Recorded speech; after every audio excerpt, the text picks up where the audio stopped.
कमरा अब पहले जैसा नहीं लग रहा था। उस आईने की छुपी निगाहों ने जो भरोसा तोड़ दिया था, उसे शब्दों में नहीं बांधा जा सकता। आन्या अब हर दीवार से डरने लगी थी, हर परछाई से, हर परछाई की निगाह से, लेकिन सबसे ज्यादा उस शख्स की चुप्पी से। शाम ढल गई थी। कमरे में हल्का हल्का अंधेरा घुलने लगा था, जैसे किसी ने आकर धीमे से चुप्पी की चादर डाल दी हो। कोई नौकर नहीं आया, न खाना, न पानी, न आवाज, बस अकेलापन। आन्या ने खुद ही अलमारी से एक सादा सलवार कुर्ता निकाला। आज साड़ी पहनने की हिम्मत नहीं बची थी। उसने बाल खोले, घुटनों में सिर रखकर बैठी रही। मैं कोई सामान नहीं हूं, मैं कोई गारंटी नहीं हूं। लेकिन जितनी बार ये दोहराती, उतना ही जोर से कबीर की आवाज गूंजती, तुम मेरी बीवी नहीं हो, तुम मेरी गारंटी हो। उसकी आंखें खुद ब खुद आईने से दूर हट गई, जैसे वो जानती हो वहां अब कैमरा नहीं है। फिर भी कुछ तो है। रात करीब 10 बजे दरवाजे के बाहर हल्की आहट हुई। आन्या का बदन सिहर गया। वो धीरे से खड़ी हुई। बाहर से कोई रुक गया था। फिर धीरे धीरे जूते की हल्की खुरचन वाली आवाज, जैसे कोई स्लो मोशन में चल रहा हो। वो कदम दरवाजे के ठीक सामने रुके।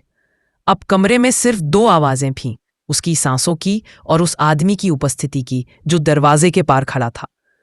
उसने दरवाजे की तरफ देखा और तभी हैंडल ने हरकत की।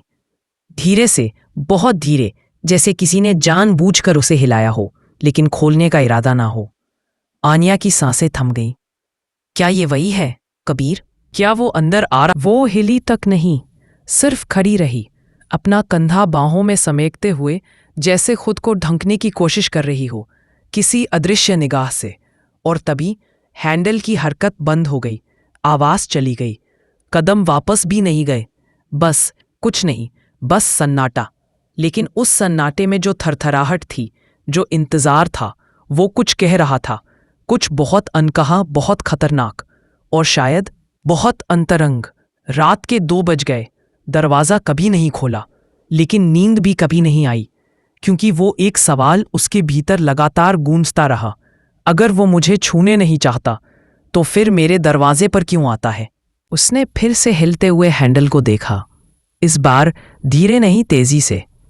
और अगले ही पल दरवाजा खुल गया। कबीर था। तेज कदमों से कमरे में घुसा। उसकी आंखों में कुछ था नफरत से भी तेज, और शायद भूख से भी गहरी। आन्या हकबका गई, पीछे हटना चाहिए, पर वो अब बहुत पास आ चुका था। तुम्हें क्या लगता है? उसकी आवाज बर्फ से जमी हुई थी। ये सब तमाशा है। उसने उसकी कलाई पकड़ी। आन्या की सांसें जैसे रुक गईं, और तभी कबीर ने अचानक उसके होठों को अपने होठों से भींच लिया।